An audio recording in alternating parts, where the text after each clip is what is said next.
statute called UOCAVA, the Uniformed and Overseas Citizens Absentee Voting Act, which, as subsequently amended by the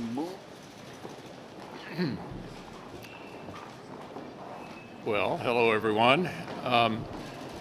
We just had our leadership elections, and I have behind me our new leadership team for next Congress. And we're excited about maintaining our majority and growing our majority.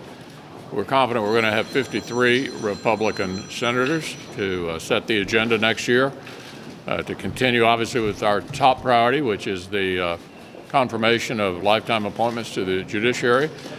And, you know, we have divided government often in this country. We've had divided government more often than not since World War II. So I'll be talking to Speaker Pelosi and House Democrats about what we can do together. There are a lot of things that we do together already that I know are not terribly newsworthy to most of you, but we think is important for the country, and we'll be looking for ways, now that we have divided government again, to make some progress for the country. So let me turn it over to our new Majority Whip, John Thune. Thank you, Leader. And it's a great honor to be able to have the opportunity to continue to serve our conference in this position. I look forward to working with our leadership team to address the important issues that the American people want to see us take on. And I will say that, as the leader mentioned, we have had divided government in the past, and obviously Republicans can work very well. And we've demonstrated that, I think, in the last couple of years. And in fact, we're going to have a bill on the floor that's going to pass, a big piece of legislation that will pass with a big bipartisan majority. And so we look forward to taking on the issues that are important to the American people, and we hope that our colleagues on the other side of the aisle will work with us as well.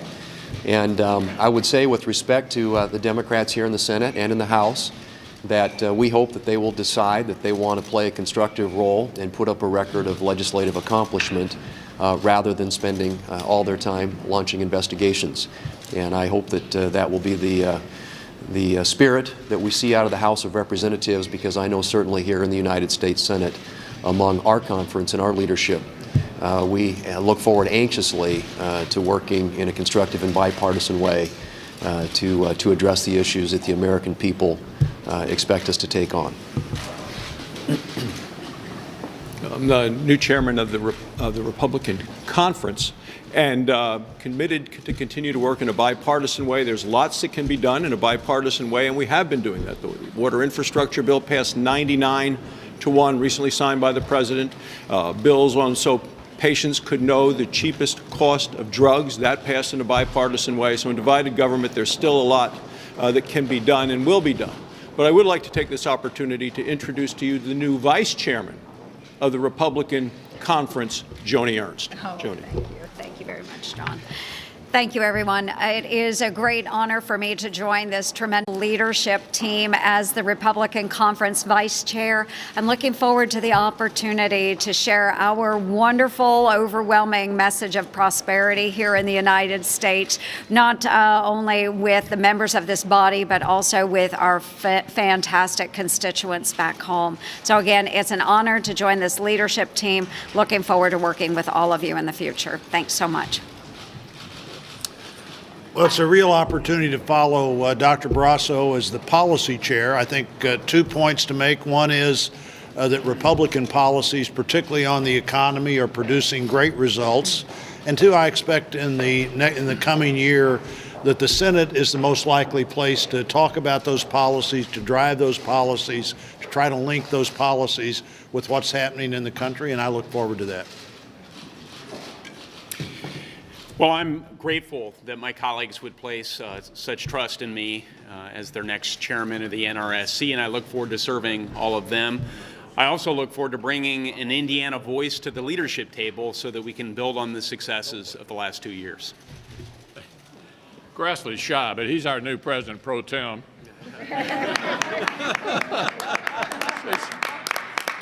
Said he didn't want to say anything. I don't understand. I'll take a couple of questions already. Yeah. Mr. Leader, the bill to change sexual harassment rules in the House and in the Senate has languished all year.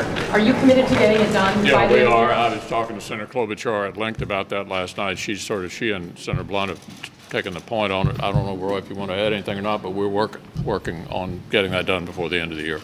Yeah. Do you think we could see a partial government shutdown in December, and what might be some of the hang-ups? No, we're not going to do that. McConnell, in the past, you've said that you don't think that legislation to protect the special counsel is necessary. Given what's happened over the past week, has your view changed? No. I mean, there's been no indication. As you can imagine, I talk to the president fairly often. No indication that the Mueller investigation will not be allowed to finish, and it should be allowed to finish. We know how the president feels about the Mueller investigation, but he's never said he wants to shut it down. I've never heard anybody down there say they want to shut it down. I think it's in no danger, and so I don't think any legislation is necessary. Have you committed to bringing criminal justice reform to the floor in the lame duck, and what other items are on the lame duck agenda? Yeah, on criminal justice, what I've said to the proponents is that first we need a kind of final agreement. There's been a lot of discussion, but we need an actual proposal. Then we would take a whip count, see where we stand, and then weigh it at that point against the other things that absolutely have to be accomplished, one of which is how we're going to fund the government. The other is a farm bill. And so we don't have a whole lot of time left, but the first step is to finalize what proponents are actually for. There have been a lot of different versions floating around. And then we'll whip it, see where the vote count is, and then see how it stacks up against our other priorities going in here to the end of the session. Senator McConnell, do you want an infrastructure bill next Congress? I hope so. Yeah, that's one thing that almost everybody seems to be interested in. You know what the sticking point is. How do you pay for it? I think I can pretty safely say Republicans are not interested in doing a $900 billion stimulus, which we did at the beginning of the Obama era. In other words, went out and borrowed $900 billion. We're not interested in doing that.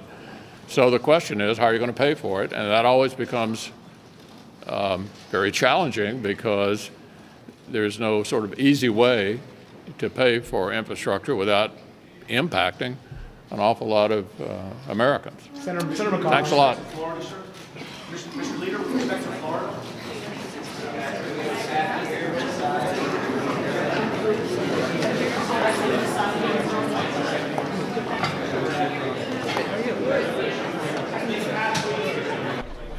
Senate Majority Leader Mitch McConnell just voted in by his colleagues to continue in that role in the next session of Congress. He'll be joining the rest of the Senate members as they gavel in this afternoon at 2 Eastern. Senators will be voting on final passage of the Coast Guard Policy and Programs Bill at 2:15 Eastern. After that, they'll move on to the nomination